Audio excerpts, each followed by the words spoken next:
اعوذ باللہ من الشیطان الرجیم بسم اللہ الرحمن الرحیم۔ حضرت خلیفۃ المسیح الخامس ایدہ اللہ تعالی بنصر عزیز کا جلسہ سالانہ برطانیہ کے اجلاس مستورات سے ولولہ انگیز خطاب۔ روزنامہ الفضل انٹرنیشنل 31 جولائی تا 4 اگست 2023۔ حدیقۃ المہدی 29 جولائی 2023۔ ٹیم الفضل انٹرنیشنل۔ جلسہ سالانہ برطانیہ کے دوسرے روز حضور انور ایدہ اللہ تعالی بنصر عزیز حسب روایت مستورات سے خطاب فرماتے ہیں۔ مستورات سے خطاب کے لیے حضور انور 12:09 پر خواتین کی جانب سے لگائے جانے والے والہانہ نعروں کی گونج میں جلسہ گاہ مستورات میں رونق افروز ہوئے اور السلام علیکم ورحمۃ اللہ کا تحفہ عنایت فرمایا۔ بعد ازاں اجلاس کا باقاعدہ آغاز تلاوت قرآن کریم سے ہوا۔ مکرمہ ہبۃ الرحمن الجابی صاحبہ نے سورۃ الحدید کی آیات 21 تا 24 کی تلاوت کی۔ ان آیات کا اردو ترجمہ مکرمہ قرۃ العین طاہر صاحبہ نے حضرت خلیفۃ المسیح الرابع رحمہ اللہ کے ترجمہ القرآن سے پیش کیا۔ بعد ازاں مکرمہ برا رشاد عودہ صاحبہ نے حضرت مسیح موعود کا عربی قصیدہ بکل حولو یا قیومو یا منبع الہدا فوفق لی ان اثنی علیکا و احمدہ خوش الحانی سے پیش کیا، جبکہ اس کا اردو ترجمہ مکرمہ در عجم صاحبہ نے پیش کرنے کی سعادت حاصل کی۔ اس کے بعد مکرمہ کاشفہ قمر صاحبہ نے حضرت مسلم موعود رضی اللہ عنہ کے منظوم کلام بڑھتی رہے خدا کی محبت خدا کرے، حاصل ہو تم کو دید کی لذت خدا کرے میں سے منتخب اشعار خوش الحانی سے پیش کیے۔ بعد ازاں حضور انور ایدہ اللہ تعالیٰ کی بابرکت موجودگی میں سیکٹری صاحبہ امور طالبات لجنہ اماء اللہ UK نے تعلیمی میدان میں نمایاں کامیابی طالبات کے ناموں کی فہرست پیش کی۔ GCSE باریہ طاہر، آنسا نورین، مریم طاہر، شمائلہ قدوس، قرۃ العین احمد، فریحہ ہارون، کانتا اسلام ملک، دانیہ داؤد، غرازہ ملک، انیکہ احمد، ماریہ احمد رانا، خلت امت الحی بلوچ، کائنات ظہیر، کاشفہ شعیب، نشیطہ ملک، سبیرہ باسط، عافیہ بشیر احمد، عمرانہ پرویز، طوبہ احمد، ماہم امت الشکور حسین، شافیہ کامران، لائبہ اعجاز، صالحہ صدیقہ، سیدہ عائلہ صادق، سحرش مسعود، حمامت البشریٰ، زنیرہ ایمان شاہین، انیکہ رانا، نزہت احمد، غزالہ حبیب، بارہ گلزار، نادیہ مجید، فریحہ باجوہ، زارا امت الصبو روزی، شمائلہ اسماء چودھری، طوبہ آصف، ہرا نعیم، عاطفہ وسیم، حنیہ یاسمین احمد، نداء النصر چودھری۔ اے لیول سبیکہ احمد، نائبہ احمد، ثنا امبر خان، ربینہ طاہر، مشامیر فاتح احمد، عائلہ بھٹی، در نایاب مرزا، امت الرافع، باریہ عفت خان، صوفیہ انصاری، سعدیہ محمود نوشین ملک، امت الرقیب بھٹی، ماہم کاشف، نوشابہ سحر احمد، زویا دانیال، ثنا امبارہ ڈار، ماریہ مجید، اسراء بشرا گلزار، آمنہ رضا، فارعہ چودھری، عزا ساجد، وریشہ علی رانجھا، سائرہ منظور، عائشہ انور، ہانیہ احمد، سدرہ نعمان محمد، حالہ معمر کھارا، عروسہ عابد، خولہ سعید، خلود احمد، سبیحہ اپل، Rahila Arshad, Iman Farid, Buraira Arooba Ahmed. Graduate, post graduate: Maria Ahmed Malik صدقوہی، ملائکہ مرزا، زارا سعید خان، مدیحہ امیر، ہانیہ ندیم آرائیں، وردہ لائق، شانز اختر، زہرہ عرفان، مدیحہ کومل رشید، صفا نور احمد، کومل ناصر، عروسہ احمد باجوہ، دردانہ ارشد، سمرہ وسیم، جاذب احمد، سارہ احمد، شزین احمد عامر، بسمہ رحمان، مدیحہ مبارک چیمہ، سروش احمد، صبا جاوید خان، امت التسنیم ہانی ارشد، فارعہ خالد، ماہ رونا فضل، رزنا بشارت احمد، ماہ نور احمد، رملہ شاہ، مناہر Rabbani, Raheela Kashif, Natasha Pervez Bhatti, Sara Nadia Azam, Soni Ahmed Athwal, Alia Manzoor, Fatima B K Sonko, Tooba Walana, Areeba Warraich, Bazla Sameen, Ayesha Naseem, Shehla Ahmed, Maria Yahya Ahmed, Adeeba Mahmood, Shaista Butt, Natasha Tahir, Uzma Khalid, Alia Maham Butt, Kinza Bushra Chaudhry, doctor Muneeza Waseem, doctor Maryam Qudsia Saqi, doctor Faiza Cheema, doctor Maryam Naheed Chaudhry, doctor Maria Ahmad, doctor Saira سفیر، ڈاکٹر زاہدہ حمید، ڈاکٹر ذکیہ عبدالحق، ڈاکٹر سلمہ ولسن۔ باہر سے تعلیم حاصل کرنے والی طالبات: سارہ احمد باجوہ، عطیۃ الحفیظ، ثنا الیاس، ڈاکٹر رضا محمود، رضوانہ طارق۔ 1:15 بجے کے قریب حضور انور ایدہ اللہ تعالی ممبر پر رونق افروز ہوئے۔ السلام علیکم ورحمۃ اللہ کا تحفہ عطا فرما کر حضور انور نے خطاب کا آغاز فرمایا۔ خطاب حضور انور: تشہد، تعوذ اور سورہ فاتحہ کے بعد حضور انور نے فرمایا کہ آج آپ کے سامنے بیان کرنے کے لیے میں نے صحابیات کے کچھ واقعات لیے ہیں۔ ان واقعات کو پڑھ کر اور سن کر حیرت ہوتی ہے کہ کس طرح ہر شعبہ زندگی میں ان صحابیات نے حضرت صلی اللہ علیہ وسلم کی صحبت اور قوت قدسی سے فیض پا کر ایسے نمونے قائم کیے کہ جو مثال بن کر ہمیشہ چمکتے رہیں گے۔ میں صرف چند مثالیں ہی بیان کر سکوں گا کیونکہ یہ ممکن ہی نہیں کہ صحابیات کی قربانیوں کی تمام مثالیں بیان ہو سکیں۔ یہ چند مثالیں جن کا میں نے انتخاب کیا ہے، ان میں صحابیات کی عبادات، تعلق باللہ، رسول اللہ صلی اللہ علیہ وسلم سے عشق و محبت، بچوں کی تربیت، مالی و جانی قربانی اور اولاد کو قربانی کے لیے پیش کرنے کے واقعات ہیں۔ یہ وہ عورتیں تھیں جو اسلام لانے سے قبل دنیا سے پیار کرنے والی تھیں، لیکن جب اسلام قبول کیا تو اپنا سب کچھ خدا اور اس کے رسول کے لیے قربان کر دیا۔ تعلق باللہ کے حوالے سے حضرت حمنہ بن جہش کے متعلق روایت ملتی ہے کہ ایک مرتبہ آپ نے مسجد میں ایک رسی لٹکی ہوئی دیکھی۔ دریافت کرنے پر معلوم ہوا کہ یہ حمنہ بن جہش کی رسی ہے۔ وہ نماز پڑھتی ہیں اور جب تھک جاتی ہیں تو اسی رسی کا سہارا لیتی ہیں۔ رسول اللہ صلی اللہ علیہ وسلم نے فرمایا کہ حمنہ کو چاہیے کہ جتنی طاقت ہے اتنی نماز پڑھے اور تھک جائے تو بیٹھ جائے۔ اسلام اعتدال کا حکم دیتا ہے، چنانچہ رسول اللہ صلی اللہ علیہ وسلم نے فرمایا عبادت کے معیار ضرور حاصل کرنے چاہیے، لیکن اپنے آپ کو اتنی تکلیف میں نہ ڈالو کہ اپنے جسم کی تکالیف کا خیال نہ رہو۔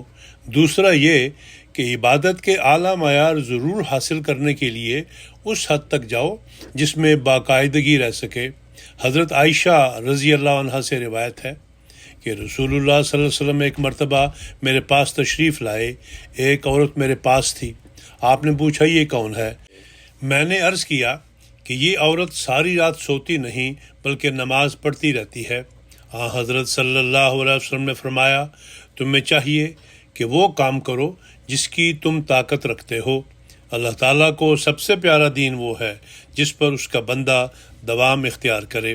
حضرت عبداللہ ابن عباس اپنی والدہ کے متعلق بیان کرتے ہیں کہ میری والدہ کو روزے سے اس قدر محبت تھی کہ ہر سوموار اور جمعرات کے روز روزہ رکھا کرتی تھیں۔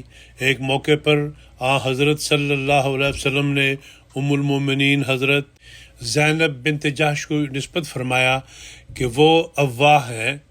کسی نے پوچھا کہ اواہ کیا ہوتا ہے تو آپ نے فرمایا کہ اللہ سے ڈرنے والا اور بہت دعائیں کرنے والا اور تضرع اختیار کرنے والا۔ عشق رسول صلی اللہ علیہ وسلم کے حوالے سے خواتین کا معیار کیا تھا، اس کے متعلق حضرت مسلم موعود رضی اللہ عنہ ایک واقعہ بیان کرتے ہوئے فرماتے ہیں کہ احد کی جنگ میں جب رسول اللہ صلی اللہ علیہ وسلم کی شہادت کی غلط خبر پھیلی تو بعض عورتیں دیوانہ وار احد کی طرف بھاگیں۔ ایک عورت جب میدان جنگ میں پہنچی تو اس نے کسی مسلمان سے رسول اللہ صلی اللہ علیہ وسلم کی خیریت کے متعلق پوچھا۔ اس شخص نے جواب دیا کہ بی بی تمہارا باپ مارا گیا۔ اس عورت نے کہا کہ میں اپنے باپ کے متعلق نہیں بلکہ رسول اللہ صلی اللہ علیہ وسلم کے متعلق پوچھ رہی ہوں۔ بعض روایت میں آتا ہے کہ اس شخص نے اس عورت کو اس کے باپ، بھائی، خاوند اور بیٹے کی شہادت کی اطلاع دی، لیکن ہر بار اس عورت نے یہی جواب دیا کہ میں تم سے رسول کریم صلی اللہ علیہ وسلم کی خیریت کے متعلق پوچھ رہی ہوں۔ جب اس شخص نے کہا کہ رسول اللہ صلی اللہ علیہ وسلم خیریت سے ہیں تو بھی اس عورت کی تسلی نہ ہوئی اور وہ میدان جنگ کی طرف دوبارہ بھاگی اور یہ فکرہ کہتی جاتی کہ ہائے رسول اللہ صلی اللہ علیہ وسلم نے یہ کیا کیا۔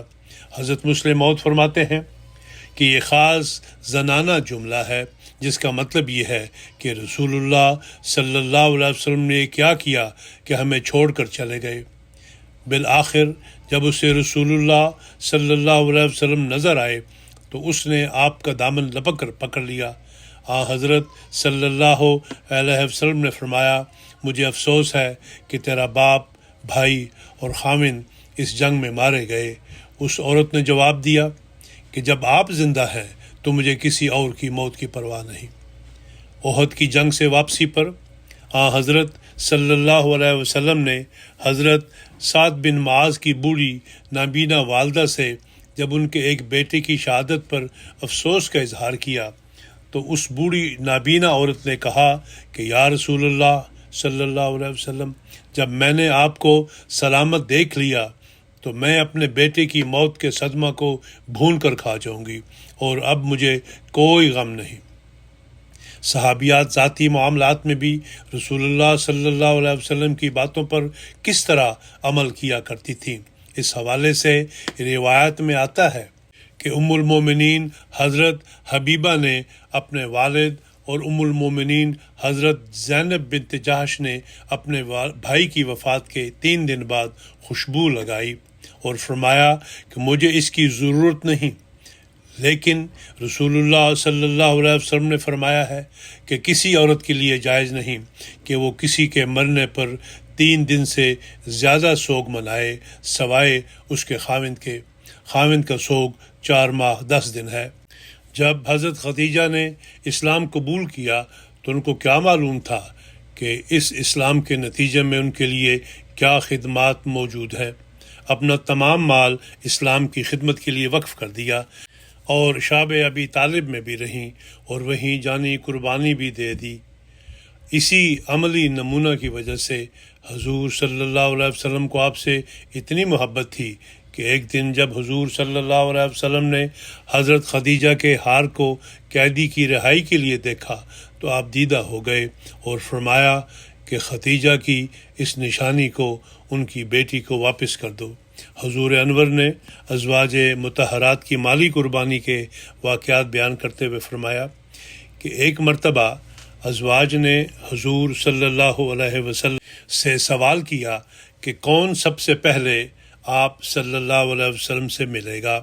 حضور صلی اللہ علیہ وسلم نے فرمایا کہ جس کے سب سے لمبے ہاتھ ہوں گے۔ چنانچہ ازواج مطہرات ہاتھ ناپنا شروع ہو گئیں، لیکن وہ زوجہ جو کہ سب سے زیادہ صدقات دیتی تھیں وہ پہلے فوت ہوئیں اور حضور صلی اللہ علیہ وسلم سے ملی، نہ کہ ظاہری طور پر لمبے ہاتھوں والی۔ صحابیات نے اپنے زیور دے کر اسلام کی خدمت کی اور الحمدللہ آج جماعت میں بھی ایسی مثالیں موجود ہیں۔ صحابیات نے جان کی قربانیاں دیں۔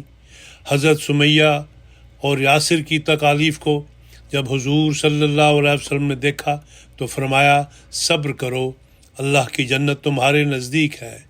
اس طرح دونوں خدا کی راہ میں شہید ہو گئے۔ جب مسلمانوں کی روم کے مقابلے میں جنگ ہوئی تو حضور صلی اللہ علیہ وسلم نے فرمایا کہ بجائے اس کے کہ وہ ہم پر حملہ کریں مسلمان فوج لے کر پہلے نکل پڑے۔ ایک صحابی کو حضور صلی اللہ علیہ وسلم نے کسی کام بھیجا تھا۔ جب وہ واپس آئے تو حضور صلی اللہ علیہ وسلم نکل چکے تھے۔ جب یہ صحابی جو کہ سفر سے واپس آ کر اپنی بیوی کے پاس پیار کے لیے گئے تو صحابیہ نے جب خاوند کو اپنے پاس آتے دیکھا تو کہا کہ حضور صلی اللہ علیہ وسلم تو جنگ پر گئے ہیں اور تمہیں آرام کی پڑی ہے۔ یہ سن کر فوراً وہ صحابی اٹھے اور حضور صلی اللہ علیہ وسلم کے پیچھے جنگ کے لیے نکل گئے۔ ایک اور صحابیہ کا واقعہ ہے کہ جب انہوں نے اسلام قبول کیا تو ان کو سخت اذیت دی جاتی تھی، دھوپ میں رکھتے اور کھانے میں گرم غذا دیتے۔ جب انہیں اسلام چھوڑنے کا کہتے تو وہ آسمان کی طرف ہاتھ اٹھا کر دکھا دیتی، یعنی اس بات کا اعلان کر دیتی کہ وہ توحید کو نہیں چھوڑیں گی۔ حضرت زنیرہ نے آغاز میں ہی اسلام قبول کر لیا تھا۔ لونڈی ہونے کی وجہ سے ابو جہل وہ آپ کو اذیت دیتا۔ ان کی بینائی چلی گئی تو مشرکین نے اعتراض کیا کہ یہ لات و عزیٰ کی مخالفت کی وجہ سے ہوا ہے۔ اس پر اس صحابیہ نے فرمایا کہ یہ تو خدا کی مصلحت سے ہے، بتوں کو تو یہ بھی نہیں معلوم کہ کون ان کو پوچھتا ہے۔ اللہ میری بینائی واپس لوٹانے پر قادر ہے۔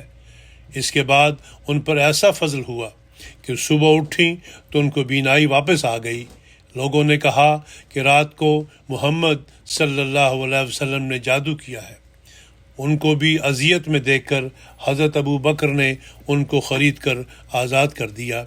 ایک اور صحابیہ کا واقعہ ہے کہ حضرت عمر اسلام لانے سے قبل ان کو مار مار کر تھک جاتے، لیکن اس صحابیہ نے اسلام نہ چھوڑا۔ حضرت ابو بکر نے ان کی تکالیف کو دیکھا تو خرید کر آزاد کر دیا۔ حضرت خنسا 4 بیٹوں کو لے کر غزوے میں آئیں اور فرمایا کہ کل فیصلہ کن جنگ ہونے والی ہے، میرے تم پر بہت سے حقوق ہیں کہ کیسے میں نے تمہاری پرورش کی۔ اگر کل تم فتح لیے بغیر آئے تو میں خدا کو کہوں گی کہ کوئی حق واپس نہیں۔ چنانچہ بیٹوں کو بھیج کر وہ جنگل نکل گئیں اور دعائیں کرنے لگیں۔ خدا نے فضل فرمایا اور مسلمان فتح یاب بھی ہوئے اور اس صحابیہ کے 4 بیٹے بھی زندہ واپس آ گئے۔ صحابیات میں یہ تڑپ بھی رہتی تھی کہ پہلے دن سے ہی اپنی اولاد میں خدا تعالیٰ اور رسول اللہ صلی اللہ علیہ وسلم کی محبت پیدا کریں۔ حضرت اسماء جب حاملہ تھیں تو مکہ سے نکلیں تو مدینہ کے قریب قباء میں وضع حمل ہوا۔ وہ بچے کو رسول اللہ صلی اللہ علیہ وسلم کے پاس لائیں۔ رسول اللہ صلی اللہ علیہ وسلم نے کھجور چبا کر اس کو گڑتی دی اور دعا کی۔ عبداللہ ابن زبیر پہلے بچے تھے جو ہجرت کے بعد پیدا ہوئے۔ بچپن میں تربیت کے حوالے سے حضرت انس کا واقعہ بیان فرمایا۔ حضرت انس کو رسول اللہ صلی اللہ علیہ وسلم نے رازداری سے کسی کام سے بھجوایا۔ وہ گھر دیر سے گئے، والدہ کے پوچھنے پر بھی نہ بتایا اور کہا کہ رسول اللہ صلی اللہ علیہ وسلم کا راز کسی کو نہ بتاؤں گا۔ یہ رسول اللہ صلی اللہ علیہ وسلم کی اور ان کی ماں کی تربیت اور تلقین تھی۔ اس وقت بھی صحابہ کے پوچھنے پر نہیں بتایا۔ یہ تربیت ضروری ہے۔ جماعتی عہدیداروں کو جماعتی راز کی حفاظت کرنی چاہیے۔ جو بات پبلک میں کہنے والی نہیں وہ کسی کے سامنے بھی نہیں کہنی چاہیے۔ جماعتی باتیں بچوں کے سامنے نہیں کرنی چاہیے، احتیاط کرنی چاہیے۔ حضور انور نے حضرت مسلم موعود رضی اللہ عنہ کا بیان فرمودہ مضبوطی ایمان کا واقعہ بیان فرمایا۔ آدھی رات کو مسلمان جمع ہوئے جن میں مدینہ کے 63 افراد شامل تھے۔ ان میں 2 عورتیں شامل تھیں، اس میں عمارہ بھی شامل تھیں۔ انہوں نے اپنے بیٹے کی ایسی تربیت کی کہ جب ان کے بیٹے خبیب یا بعض روایتوں کے مطابق حبیب کو مسلمہ نے قید کر لیا، مسلمہ نے ایک ایک کر کے ان کے تمام اعضاء کاٹ دیے، لیکن انہوں نے رسول اللہ صلی اللہ علیہ وسلم کے علاوہ اس کی رسالت کا اقرار نہ کیا۔ وہ خود بھی جنگوں میں شامل ہوئیں اور یہ عمارہ کی تربیت تھی جس نے ایمان بچوں کی رگوں میں دوڑا دیا تھا۔ یہ وہ معیار ہے جو ہمیں اپنے اور اپنے بچوں کے اندر پیدا کرنا ہے تاکہ اسلام کی نشاط ثانیہ میں ہم اپنا کردار ادا کر سکیں۔ یہ صرف سننے والی کہانیاں نہیں، خدا تعالیٰ سے تعلق جوڑنے کے لیے ان مثالوں کو زندگی کا حصہ بنانا ہے۔ عبادات، عشق رسول، مالی و جانی قربانیوں کے معیار قائم کرنے کی ضرورت ہے۔ بے شک احمدی عورتیں قربانیوں کے معیار دکھا رہی ہیں، لیکن خاص طور پر مالی لحاظ کشائش رکھنے والی خواتین اپنی حالتوں کو دیکھیں۔ جن کے خامند روک بنتے ہیں انہیں کہہ دیں کہ دین کے معاملے میں ہم تمہیں نہیں سنیں گی۔ پھر جہاں تک جانی قربانی کا تعلق ہے تو جماعت احمدیہ کو ہی دین کی خاطر جان قربان کرنے کا امتیاز حاصل ہے، اور یہ ماؤں کی تربیت کا اثر ہے۔ مردوں کی قربانیوں کا ثواب ان کی ماؤں کو بھی ملتا ہے۔ مجھ تک یہ بات پہنچی کہ بعض جب اولاد کو قربان کرنے کا عہد دہراتی ہیں تو سوچ میں پڑ جاتی ہیں، لیکن اب بھی ایسی خواتین ہیں جو اپنے بچوں کو تیار رکھتی ہیں کہ دین پر قربان جائیں، خطوط بھی لکھتی ہیں، دعا کے لیے کہتی ہیں اور تربیت بھی کرتی ہیں۔ ہمیشہ یاد رکھیں، دجال نے شیطانی حربوں کے جال پھیلائے ہوئے ہیں۔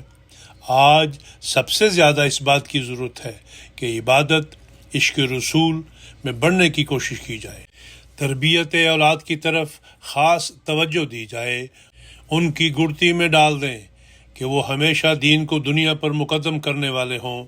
اپنی دعاؤں میں اس قدر زور دیں اور درد پیدا کریں کہ خدا کی رحمت جوش میں آئے اور ہمارے بچے دنیا کے ہوا و حفظ میں پڑھنے کی بجائے خدا کے دین کو سیکھنے، تعلق پیدا کرنے اور عشق رسول کی تڑپ پیدا کرنے والے بن جائیں۔ اللہ ہر احمدی عورت کو یہ معیار حاصل کرنے کی توفیق عطا فرمائے۔ آج عورتوں کی اس طرف توجہ ہی مردوں کی اصلاح کرنے کا باعث بھی بن جائے گی۔ اللہ کرے سب عورتیں، مرد اور بچے بوڑھے مل کر حقیقی معاشرہ قائم کرنے والے بن جائیں، جس کے قیام کے لیے اللہ تعالیٰ نے حضرت مسیح موعود کو بھیجا تھا۔ اللہ تعالیٰ ہمیں اس کی توفیق عطا فرمائے، آمین۔ حضور انور کا خطاب 1:35 تک جاری رہا، جس کے بعد حضور انور نے اجتماعی دعا کروائی۔ دعا کے بعد خواتین اور بچیوں نے مختلف گروپس کی صورت میں ترانے پیش کیے۔ ترانے حسب ذیل زبانوں میں پیش کیے گئے۔ عربی، اردو، انگریزی، پنجابی، اسپینش، بنگلہ، افریقی و دیگر زبانیں شامل تھیں۔ بعد ازاں 1:50 کے قریب حضور انور زنانہ جلسہ گاہ سے تشریف لے گئے۔